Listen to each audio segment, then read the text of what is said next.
objectives, trying to use this team fighting composition that they had. But unfortunately for them, SUNING did a really good job of reading how they wanted to play against that and not giving the opportunity for LGD to win out in these side lanes. And it felt like once LGD had lost control of the map a little bit, SUNING were never going to give them it back. Yep. SUNING were constantly applying pressure in different portions of the map. And I feel like a lot of it is going to come down to the draft, as it always does, but especially for Shie. Not having this twist of fate feels like a real issue for him. And over towards the side of SUNING, they haven't banned it out just yet. No. Instead, LGD, Syndra, Lee Sin, and Camille gone. So a lot of respect paid towards that last game in LGD's bans. On the opposite side, the Nidalee gone, the Caitlyn gone. We imagine the Twisted Fate will be the next to go. There it is. There it is. As we move in towards our first pick. Now, this does leave open the Renekton, which has been super high priority both in their 3rd, 4th place match and in this series so far. Option, though, to always go towards something like that Ashe as well. We'll see what direction LGD want to start this draft off, because we've seen them lock in like first pick junglers and things like that as well in the past. Also, the Zoe is available. Shie played fine on the Zoe in that last game, some really great bubbles across the course of it. It is going to be that notorious first pick Renekton, though. And I feel like here for SUNING, you just lock in that Graves that you were talking about. Means that you've got like the higher priority jungler of what is left at the moment. Go and go towards something towards Huanfeng like the Ashe in the bottom lane if you want to, or even hold off on the AD carry pick. Lock in something like some of these blind pickable mid laners. Well, we're hovering a Quinn right now, Dagda, and as Hysteric said it earlier on, been very much like a diet the Shy, right? He very much wants to dominate the laning phase. I would love to see him go for that Quinn, but it's going to be the Ezreal for Huanfeng to start this one off. And it's interesting to see such priority on this Ezreal when things like the Ashe are still available. Especially as we were saying, look, this is a composition, at least the team on LGD that very much like to spike in this mid game.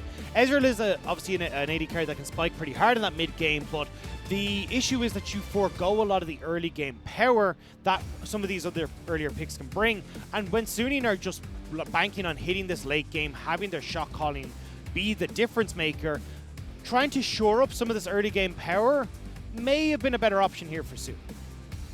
So let's look towards the mid lane then for LGD as Shie goes with this Orianna, a little bit more lane presence and definitely a lot of late game carry potential, but he's up against Angel, who last game on the Syndra, this time banned out, took that Zoe away from Shie. So a bit of a different dynamic in that mid lane.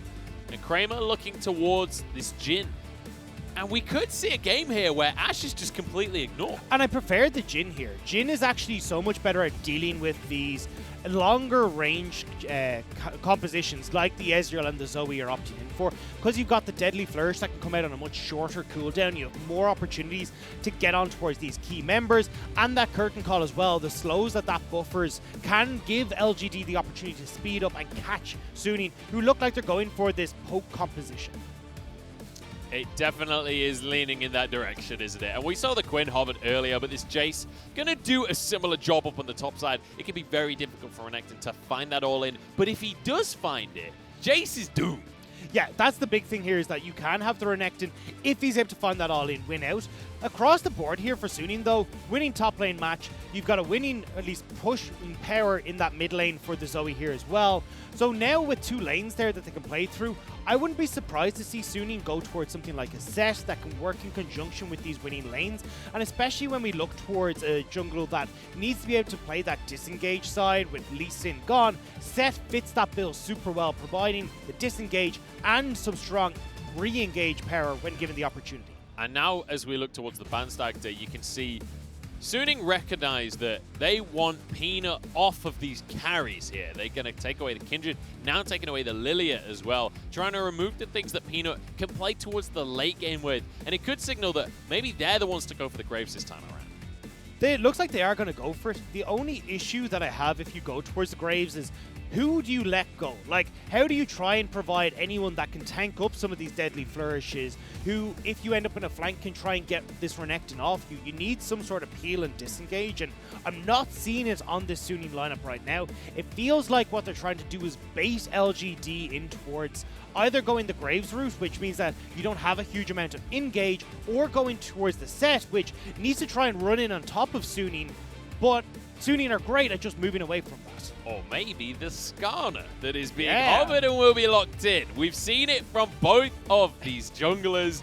It, I will say, has not looked that great. So, I don't know, maybe Peanut's got something up his sleeve here. Maybe he can show us why this is becoming a bit of a pick. All right, let's get our rock quotes out. Let's get the Scorpion King ready, because it's going to be Peanut coming back towards Skarner. Twice he's played it, and I haven't been impressed with this, though.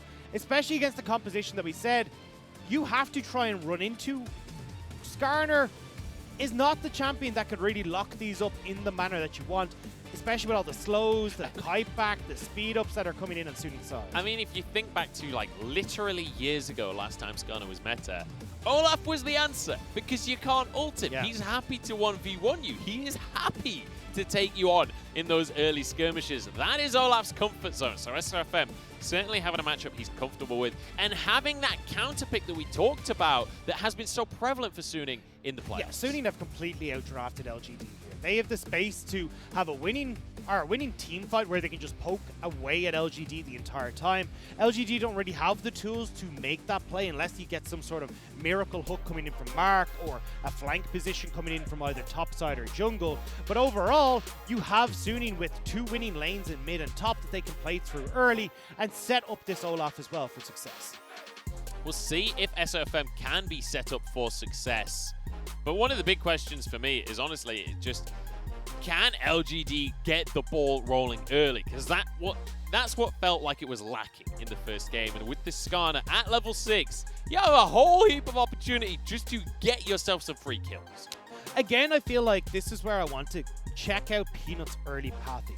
Last time he did take the Predator on this Skarner, but didn't actually back in time to pick up those early boots and go aggressive. Actually ended up farming to like 5.5 minutes and missed that timing window for the Predator.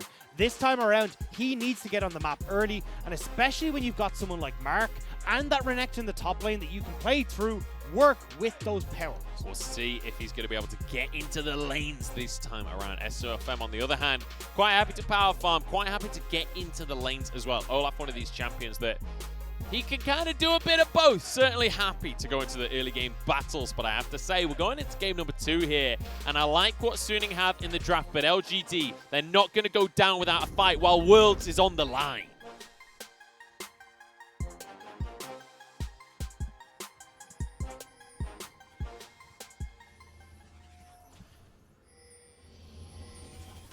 All right, well, we're onto the map here for game number 2 of our series. Suning starting things off strong, and I have to mention the fact that Suning, in our 3rd place match, hang on.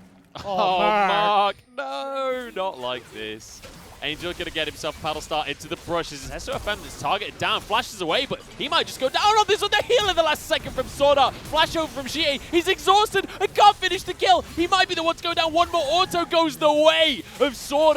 And now Huanfeng, he's on the pinch on this one. Mark will have his hook available shortly as Peanut tries to back away, but Lanxing, the one in trouble, still has his flash available. Huanfeng just dishing out as many mystic shots as he can.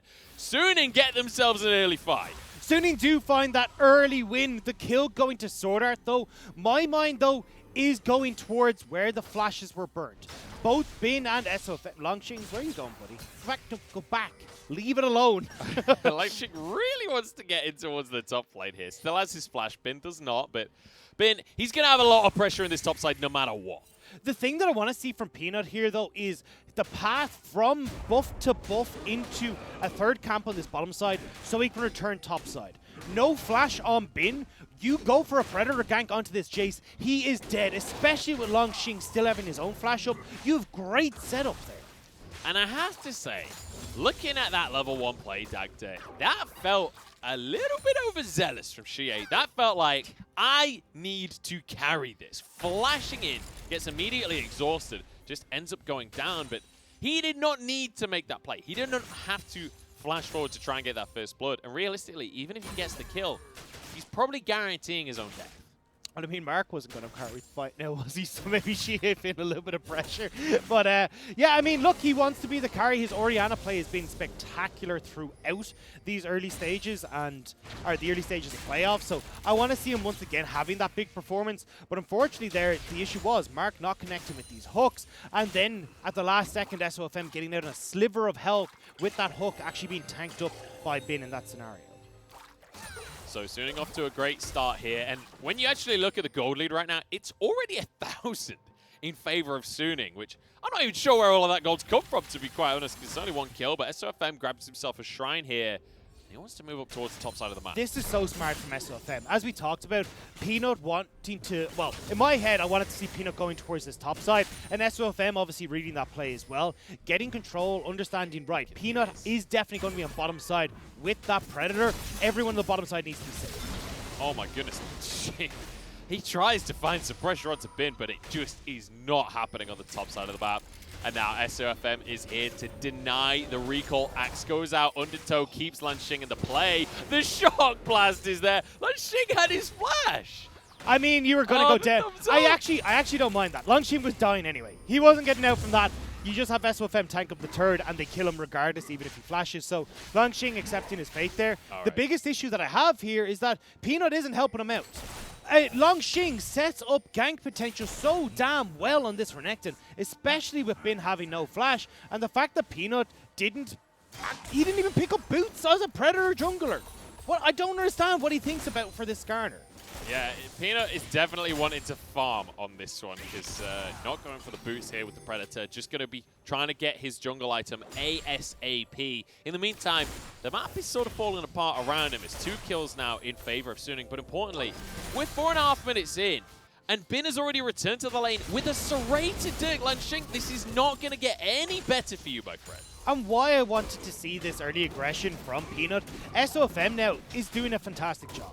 We've already read, okay, Angel and Bin are the winning lanes for Suning. SOFM has split the map now, so then he's able to continuously keep pressure for Bin, allowing him to put down this hurt onto Lanxing and get these early turret hits. Lanxing trying to find an opportunity and onto Bin, but hang on. it's just not happening. SOFM smites the wolf as he escapes from Peanut, who's just going to look for the shrine and try and clear some of this vision out.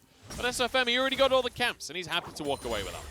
But that's the thing. Peanut now forced back down towards this bottom side of the map again if he wants to farm, but his bot side camps are all gone. SOFM is winning out so heavily in this jungle matchup. Bin is massively far ahead in the top, and Sword Art wants to make mid-win. Xie still doesn't have his flash, but the Cosmic Binding won't connect, and now Peanut's moving in. Does have the boots this time around, but it's not going to do a whole heap of anything as Mark now looks for the hook. This is the opportunity. Sword Art the first one to go down, and immediately Angel tries to finish off Xie. He manages to get the kill for himself and still has flash. Somehow it's a 1-for-1. Great job from Angel to get that kill. They managed to get the turnaround onto Xie, which makes that so worth for Suning and Peanut. Oh, he gets a bonus ignite in. Peanut forced to flash. I don't even think Angel had the mana for a battle star there. But you know what? A flash is a flash. But all he's doing is putting hurt onto Peanut, stopping him from getting back into the jungle. SOFM now has cleared his bot side camps, moving into contest on this bottom side for LGD now. Like, Suning are doing so well in this early game. Peanut has a shield up. Mark still sticking around, but Sword Art's here too. And SOFM at worst is just going to get all of the small chickens. Angel got him again. Another trouble bubble in. Mark able to block the follow-up damage, but an Undertow is enough, and it's the camp secured. Look at the CS difference that is building up in this jungle. And everywhere. Top is losing, mid is losing, jungle is losing. The only one that is actually in favor of LGD is Kramer in this bottom side. Like, LGD have gone for this team that, at least with this Skarner, needs to spike early, and they're running a while. Peanut's in trouble. Sword Art over the wall with the Cosmic Journey. Magical Journey, Cosmic Binding. Here we go. Peanut trying to get away from this one, but Bin's not letting him go anywhere. True Shot Barrage goes wide as Lanxing, now with the Dominus, wants to force this play a little bit. He's onto Bin, and that is plenty of damage to take down to Jace. Binding comes out as Angel now trying to escape from the play. Doesn't have flash, needs the blast cone or a Magical Journey. Yeah, nice job from Sword Art to blast him back, which means that they can take out this Magical Journey, but at least LGD get one kill back in the favor. SOFM, though, was on this bottom side, taking the dragon while all this fiasco is going on. So Suning again, still picking up objectives while LGD have their attention elsewhere. And let's be honest here, Dagda, Suning still winning out the trade. Like, Oh, yeah. while Oh, LGD managed to get themselves a pick off the back of everything, look at the CS numbers. 15 in the mid lane, you got 15 in the jungle, you got 20 up on the top side of the map as Bin clears away the wave in the mid lane here. And the bottom lane is going to be going neutral because we've got 280 carries that don't want to fight in the early game. So they're essentially just not a part of the equation at this stage. And it's weird to see from LGD, because Peanut's pathing is usually so smart where he's like, okay, I know exactly where I need to be, how I want to approach this, but the fact this early game he decided to not play around Longxing and set him up in that top side of the map, it is baffling to me, especially with the pathing route that he took, because Kramer and Mark, well, they weren't really in a position to try and go for plays in the bottom lane. I think to double down on that as well, as Sword Art moves towards the mid lane, he's just going to be trying to get out on the map here. Like, I just want to cast everyone's minds back to watching the Shy play Jace on the top side. Jace wants to push. Jace wants to be underneath the enemy tower. He is very regularly in a vulnerable position that can be punished by junglers, and Peanut not opting into punishing it. On the counter side, though, SFM has done an amazing job in this early game. Getting in towards that top side, taking control of the map, allowing Bin to keep pushing. 2 turret plates for the Jace and the CS lead. Bin's in great shape. Yeah, Angel as well now is looking for more picks. The Herald was started, but it's to bait LGD in, I think, because now over towards the top side of the map, slow comes out from Angel. Predator now going to be on cooldown. Longxing does have the Dominus available. If he can get on a flank without Dominus, he's still going to be terrified. Man advantage for LGD right now, though, with Huanfeng still in this bottom side of the map. So LGD will be able to take this Rift Herald. The problem is Huanfeng not really having a huge amount of mana to push bot. Oh, here we go. He wants the steal for himself. Not going to get it. And out with the magical journey. So nice smite there from Peanut to make sure that his team finds something here, because damn did they need it. So Huanfeng has just about managed to get this bottom wave in, though, so we'll be able to get some of these turret plates for himself, which is nice. So LGD will only be really answering for some of this turret take that has already happened on Suning's side. And importantly, that CS advantage is going to build up a tiny bit for Huanfeng on the bottom side, since we saw Kramer moving up to be a part of that Rift Herald play. So now the question, as always, is going to become, what can Peanut do with the Herald? Because last time around, we did see LGD take those 3 outer towers long before Suning. I imagine he will try and use this mid still. Again, 2 minutes until this dragon. Xie is set up to be the prime carry again here in this game alongside Kramer. But Xie's Orianna has been fantastic. It's just been unfortunate that he hasn't really had an opportunity to showcase that skill in this game. See Longxing checking to see if SOFM had actually finished that recall and been immediately, as soon as you step up, Longxing is going to be punished here. Kramer has an opportunity to answer for the 1 plate that Huanfeng took in that bottom side while the Rift Herald play was going on. Now the wave cleared up, as Huanfeng obviously went back to base to buy himself that mana moon. But Longxing, oh my goodness, he is low underneath this tower, still has his Dominus, but Bin is going to be able to force that just with the Ghost Blade passive, and now he can keep this up all day long. Shock Blast doesn't land, and that means Bin has to back away. So Longxing will get the wave here now back. What I'm curious to see, though, is what Longxing does here. Does he use his teleport to get back to lane, or is he saving it for this dragon? Longxing has been one of the most selfless junglers, or selfless top laners even, in the LPL, where he will often use it towards helping the team when it comes to teleports, but realizing, look, I can't give Bin this much control of the top lane and all these turret plates, or I'm out of the game entirely. So what you're saying is Longxing definitely a Morgan kind of top laner, right? He's following in Morgan's shoes. No, let's not go there. Let's not go there. Hang on, Longxing though in trouble because SOFM has moved towards this top side. Going to clear the vision out. Peanut is here as well. And they're just going to commit onto a fight here. Peanut forced the flash very early on. Dodges away from the Tempered Fate, but it means he had to dodge into the team of Suning. Another pick, this time to the Viking. And again, this is great from SOFM. Coming up here when Bin's low on mana to make sure he can push that wave out, get his recall and keep that teleport for the dragon play. But SOFM ends up running into Peanut. They just pick him off alongside Sword Art. And Suning once again coming out on top. A 3,000 gold lead for Suning at the 12 minute. And you would not think that it's LGD the ones with the Herald, the way that SOFM is playing around this top tower trying to force the issue there. Now he gets to move towards the bottom side of the map. Suning got that first strike of the game, and they're looking for an Infernal as well. Xie is here to try and get some vision alongside Mark. They know that at least Suning are only coming back onto the map for the moment, but Peanut has returned.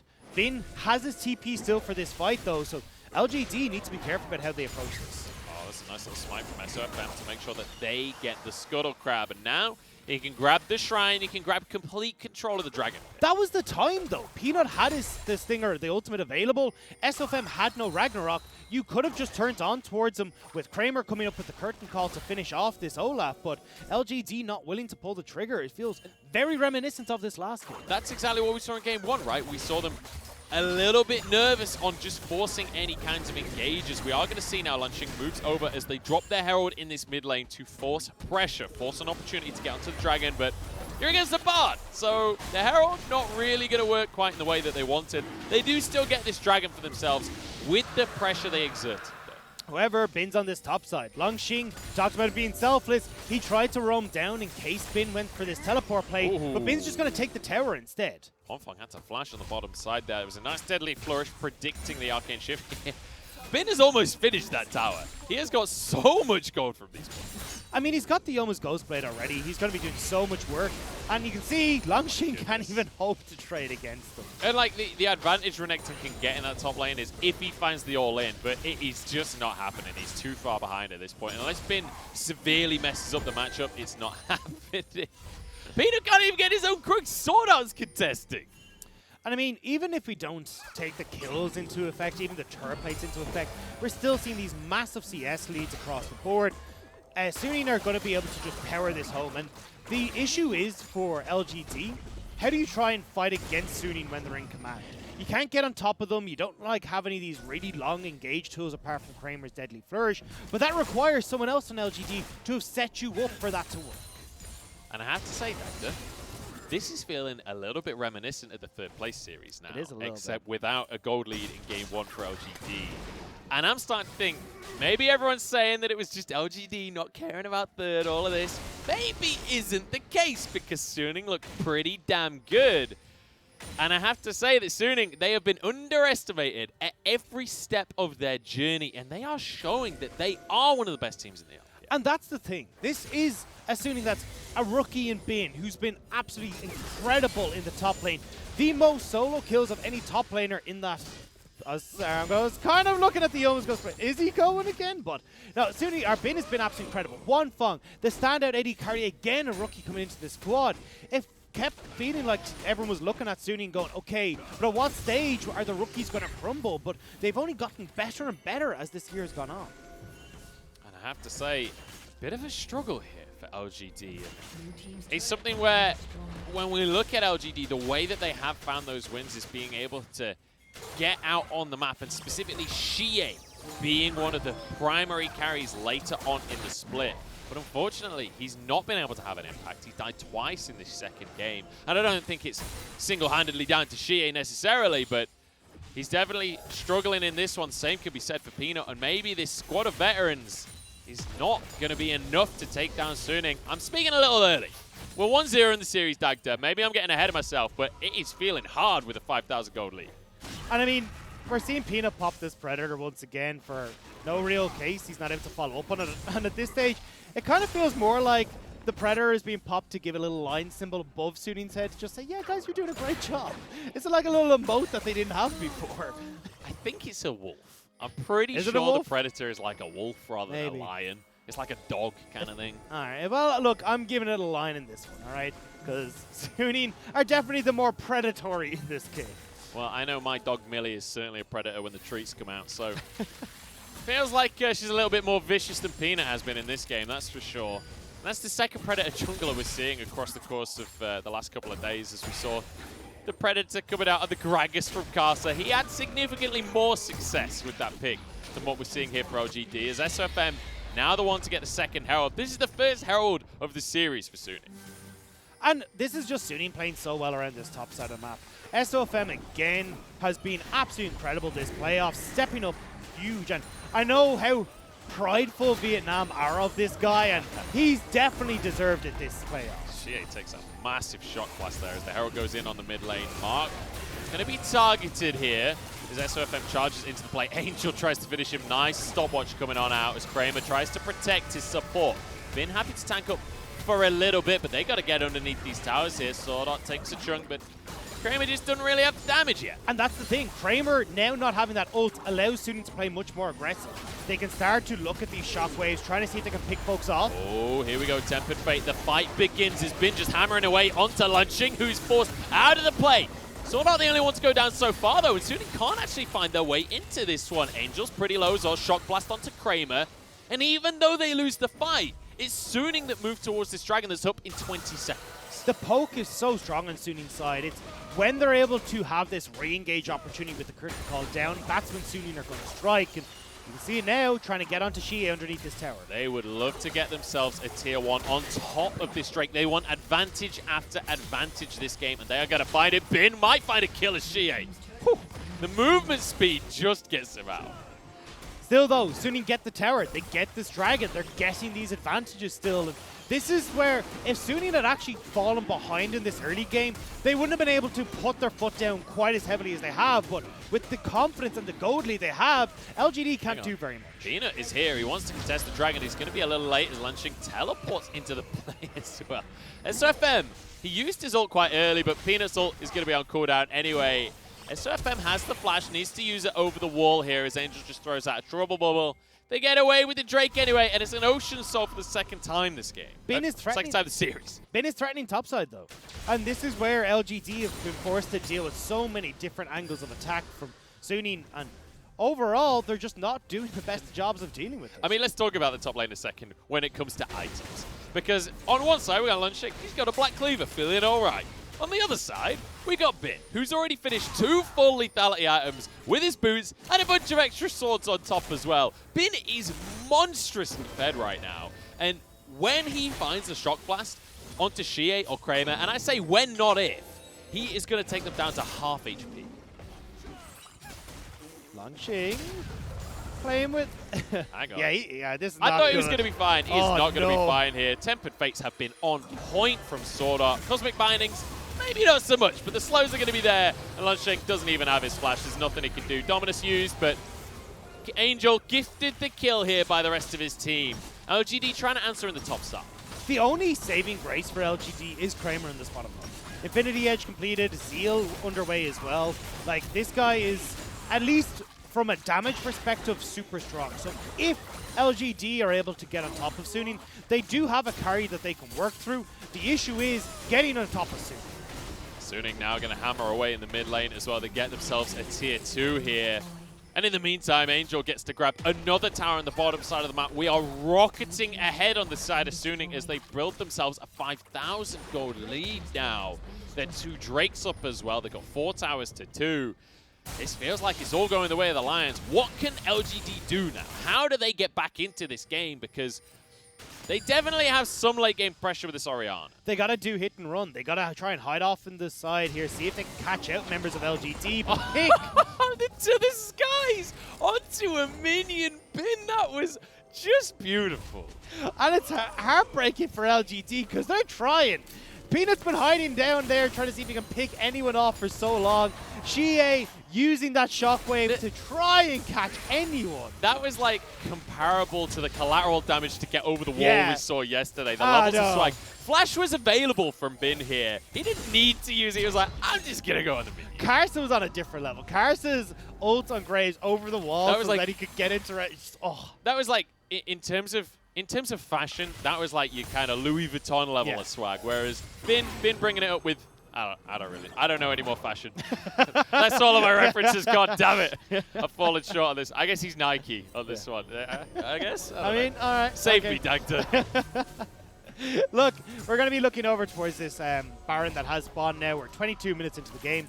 The thing for Suning, though, is going towards Baron is playing a little bit with suicide, because honestly, you up in that pit gives the opportunity for LGD to come in from multiple different angles. They can actually corner you in that pit, and that's where LGD can strike. As long as Suning are able to play back and have multiple escape routes, that's when they're going to be relatively okay. So for Suning, they need to be very careful with how they approach this Baron. Look at Juan Fongo just hammering away on Peanut. He knows he's safe. With the Iceborne Gauntlet, worth mentioning, he has hit those 2 items we always talk about with Ezreal. On the other side, though, Kramer in a similar situation. He has his Infinity Edge, and he has that Rapid Fire.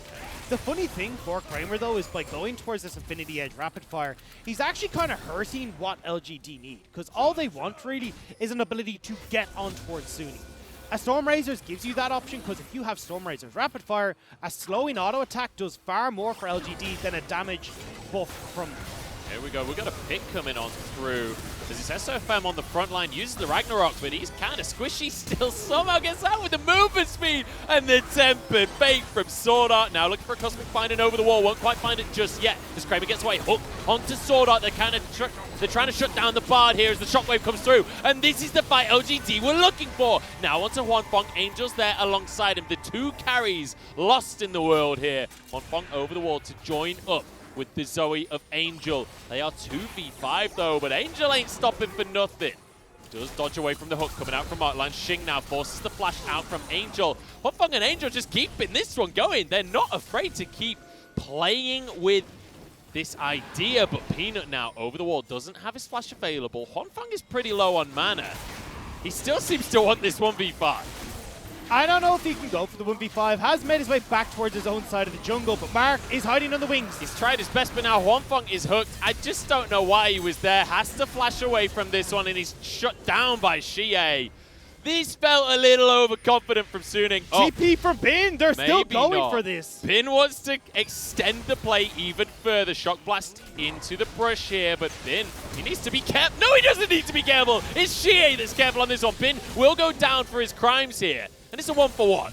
I mean, in the extended grand scheme of things, that's a win for LGD. TP from Bin kills across the board. They got the dragon.